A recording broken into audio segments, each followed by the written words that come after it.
Good morning everyone, कैसे हैं आप सब। स्वागत है आप सभी का अपने यूट्यूब चैनल मेक माई गोल में। दोस्तों, आज का पाठ है पाठ 11 दीपावली की तैयारी। मैं आपको बता दूं कि यह कक्षा 3 की पुस्तक पर्यावरण और हम से ली गई है, जो कि बिहार बोर्ड की पुस्तक है।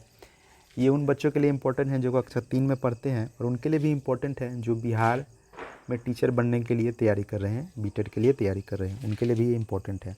तो पाठ का शीर्षक है दीपावली की तैयारी। तो पाठ की मुख्य बातें पे हम लोग चर्चा कर लेते हैं।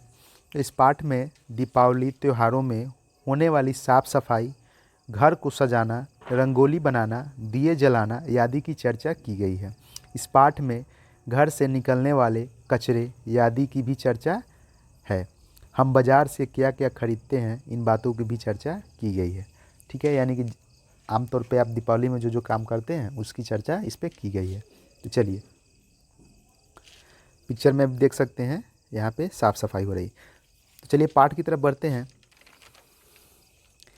सभी घरों में चहल पहल है, सब अपने अपने घर की साफ सफाई में लगे हैं।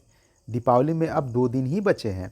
सुखदा और संजय अपने पड़ोसी से दोस्तों से घरौंदा सजाने और पटाखे की बात कर रहे हैं। तभी माँ ने कहा, तुम लोग भी अपनी पढ़ाई की मेज तथा किताबों की अलमारी की सफाई कर लो। यानी मेज, पढ़ने वाला, और अलमारी की सफाई कर लेना। ठीक है, दोनों दौड़कर घर में आ गए और पढ़ाई की मेज तथा किताब की अलमारी की सफाई की। पुराने कॉपियाँ, किताबें, खराब हो गए कलम आदि को हटाया। माँ ने उन्हें पुरानी और बेकार चीज़ों को आंगन में एक जगह इकट्ठा करने को कहा। मतलब एक जगह इकट्ठा कीजिए, इधर उधर मत फैलाइए। आगे बढ़ते हैं। घर के अन्य कमरे की सफाई में भी सुखदा और संजय ने हाथ बटाया। मतलब काम हो गया अपना घर रूम का, तो घर के अन्य काम में भी हाथ बटाया है लोगों ने। ठीक है, खाली नहीं बैठे। संजय ने चाचा जी के साथ मिलकर दादाजी के कमरे की सफाई की। ठीक है, सुखदा ने मेज पर नया कपड़ा बिछाया। पुराने अखबार, चिट्ठियों के लिफाफे, दवा के खाली बोतल और डिब्बे को बाहर इकट्ठा किया। समझ गए, जो बेकार की चीज़ें उनको बाहर इकट्ठा कर लेते हैं। तो चलिए, इसमें कुछ प्रश्न दिए गए हैं। आप घर की सफाई में किस प्रकार सहयोग करते हैं? तो हम घर की साफ़ सफाई में बड़ों का सहयोग करते हैं। कुछ छोटे छोटे काम जैसे अपने कपड़े को इकट्ठा करना, अपने कमरे की मेज, अलमारी आदि को साफ़ सफाई करना। ठीक है। 2 है प्रश्न, आपके घर की सफाई के दौरान किस किस प्रकार का कचरा निकलता है? तो पुराने कॉपी किताब, खाली पड़े दवा के डब्बे, जूता चप्पल के डब्बे, पुराने कपड़े, कैलेंडर, खाली पेन, बल्ब, पुराने फटे अखबार इत्यादि निकलते। क्या कुछ कचरा कबाड़ी वाला भी ले जाता है? वह कचरे को कैसे छांटता है? हाँ, कुछ कचरा कबाड़ी वाला ले जाता है, जैसे पुराने शीशी बोतल, पुराने अखबार, कॉपी किताब, लोहे के पुराने जंग लगे औजार इत्यादि। आगे बढ़ते हैं। धूप से सीलन भगाना। चलिए, माँ रसोई घर की सफाई में लगी है। उन्होंने सुखदा को पुकारा और डब्बों को खोलकर बाहर धूप में रखने को कहा। रसोई घर की साफ सफाई हो रही है, डब्बे को खोलकर बाहर धूप में रखने के लिए कहा गया। ठीक है, डिब्बे में मसाले और कुछ खाने के सामान रखे थे। सुखदा को कुछ डिब्बों से खराब गंध आई। मतलब कि डब्बे थे, बंद थे, सुखदा उसे खोलकर बाहर धूप में सुखाने जा रही है तो उसे कुछ गंध आती है। आगे बढ़ते हैं।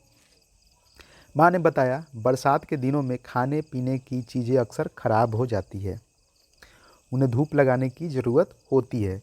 और देखो, सफाई के बाद हमारा रसोई घर अच्छा लग रहा है। यानी रसोई घर में जो भी मसाले वसाले, अचार वचार के जो बर्तन रखे होते हैं, वो बरसात के दिन में थोड़े बहुत ख़राब हो जाते हैं, उसे धूप लगाने की ज़रूरत पड़ती है। तो वही बातों की चर्चा हो रही है। चलिए आगे बढ़ते हैं। दोनों ने देखा पिताजी जाड़ों में ओढ़ने वाले कंबल, रजाई को धूप में फैला रहे हैं। वे सभी छत पर जाने लगे तो माँ ने कहा, बच्चों, ये गर्म कपड़े लेते जाओ, इन्हें धूप में फैला देना। मतलब कि पिताजी हैं जो कंबल वम्बल ये सब लेकर बाहर धूप में सुखाने लेके जा रहे हैं। तो ये दोनों भी बच्चे जा रहे थे तो माँ आवाज़ दे के बोलती है कि इधर आओ, ये भी लेते जाओ, ऊपर भी इसे भी धूप में सुखा देना। स्वेटर वेटर दे देती है। सुखदा और संजय स्वेटर, कोट, मफलर, टोपी और माँ के शॉल धूप में ले जाकर फैलाने लगे। कपड़ों से सीलन की गंध आ रही है। कपड़े फैलाने के बाद संजय छत से दौड़ता हुआ दरवाजे पर आ गया। कपड़ा फैला दिया और बाहर आ गया दरवाजे के पास। उसने देखा दादाजी और चाची जी फूल की क्यारियाँ और गमलों को साफ सफाई कर रहे हैं। मतलब चाचा और दादाजी दोनों मिलकर क्या कर रहे हैं, फूल की क्यारियाँ और गमलों को साफ सफाई कर रहे हैं। तो वो देखता है वो, ठीक है। तो दादाजी ने संजय को गमले में पानी डालने को कहा। तो संजय को बोले दादाजी गमले में पानी डाल लो। संजय पौधे में पानी डालने लगा। शाम को घर के सभी सदस्य दादाजी के कमरे में इकट्ठा हुए। पिताजी ने माँ और दादाजी से पूछकर बाजार से लाने वाले सामग्री की सूची बनाई। चलिए आज के लिए बस इतना ही। मिलते हैं इस वीडियो के पार्ट 2 में। इसका अच्छे से प्रश्न उत्तर करेंगे और इस प्रश्न को आगे बढ़ेंगे। मिलते हैं अगले वीडियो में। धन्यवाद।